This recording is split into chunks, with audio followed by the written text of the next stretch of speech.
Nag-away kami ng asawa ko. Nag-viral di ba yung ikakasal tapos sinabuyan ng asin, ginayuma lang daw, natanggal yung gayuma. Sabi ng asawa ko, ginayuma mo lang yata ako eh. Sabi ko, te, nakalimang anak na tayo. Yung gayuma, siguro mga pangalawang anak mo, pangatlong anak mo, mawawala yung gayuma, mawawala yung bisa. Nakalimang anak na tayo, nirayuma na nga ako eh. Anong gayuma pa yung sinasabi mo? Sabi niya, sabuyan mo ko ng asin. Baka mawala. Sabuyan. Nagpapaniwala ka dun. Kahit isang galon asin, isaboy, ipaligo mo pa yan. Sinasabi mo gayuma na yan. Yun. Nag-away kami. Tapos, napunta kami sa kwarto.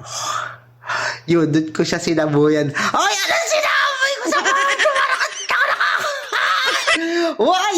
Teka lang, yung sumunod na hindi ko pwedeng ikwento. Nakakaasar.